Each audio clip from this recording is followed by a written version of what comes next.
یەکەم بنەما گشتیەکان. 1. پاراستنی ناسنامەی موسڵمانێتی خەڵکی کوردستان و ڕێگریکردن لە دەرچواندنی هەر یاسا و بڕیارێک کە پێچەوانەی بنەما نەگۆڕەکانی شەریعەت و ماف و ئازادیە گشتیەکان بێت. 2. ڕێخستنەوەی پەیوەندیەکانی نێوان هەرێم و بەغدا بە ئاڕاستەی چارەسەرکردنەوەی کێشە دروستکرا و هەڵتەسێلراوەکان و سەروەرکردنی دەستور و یاساکار پێکراوەکان، هەروەها دانوستانکردن لە ژێر چاودێری پەرلەمان لە پێناو بەدەستێنانی ماف و شایستەکانی دانیشتوانی هەرێمی کوردستان و پارێزگاریکردن لە قەوارەی دەستوری هەرێمی کوردستان. 3. هەوڵدان بۆ نووسینەوەی دەستوری هەرێمی کوردستان لە ژێر ڕۆشنایی بنەما دەستوریەکانی عێراق و بەڕەچاوکردنی ئاینی زۆرینەی خەڵکی کوردستان. 4.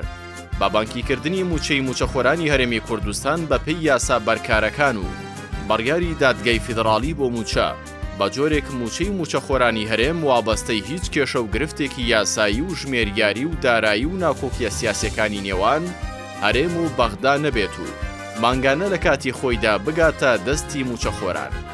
5. کۆکردنەوەی سەرجەمداهاتی هەرێمی کوردستان لە یەک خەزێنی پارێزراوی دوور لە دەستی حەزب و لەژێر کۆنتڕۆڵی حکوومەت و وەزارەتی دارایی و چاودێری پەرلەمان و دیوانی چاودێری دارایی بەپێی بنەما یاساییەکان و بەرژەوەندی خەڵکی کوردستان. 6.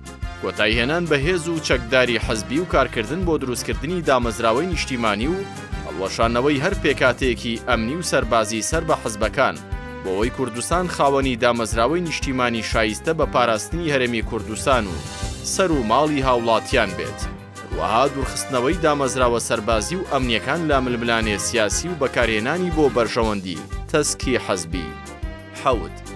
ڕەتکردنەوەی هەموو جۆرە شێوازەکانی تونوتیژی و تیرۆر و تۆقاندن بە هەر ناوێکەوە و لەلایەن هەر کەس و تاقمێکەوە ئەنجام بدرێت، هەروەها فراوانکردنی مەودای ئازادی و ئازادیە گشتیەکان لە چوارچێوەی بنەما دەستوریەکاندا.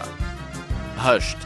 پاراستنی خێزان و بەها باڵاکانی کۆمەڵگەی کوردستان و ڕوبەڕووبوونەوەی هەر پیلان و بانگەشەیەک بۆ هاوڕەگەزبازی و لادانی ڕەوشتی بەپێی فیترەتی پاکی مرۆڤ و بنەماکانی شەریعەت و دەرونی تەندروست و پاراستنی ئاداب و نیزامی گشتی. 9. دەرکردنی یاسایەکی نوێ و پێشکەوتوو بۆ بەڕێوەچوونی هەڵبژاردنەکان لەژێر ڕۆشنایی بەندەکانی دەستوری عێراق و بڕیارەکانی دادگای باڵای فیدراڵی تایبەت بە هەڵبژاردننی پەرلەمانی کوردستان کاتیایدا ڕۆژی هەڵبژاردننی گشتی پەرلەمانی کوردستان و ئەنجومەنی پارێزگاکان دیاری بکرێت لە پێناو دەستا و دەستکردنی دەسەڵات و بەرجەستەکردنی ئیرادەی ڕاستەقینەی خەڵکی کوردستان و ڕێگرتن لە سەختەکاری و دەسوەردانی حەزبی.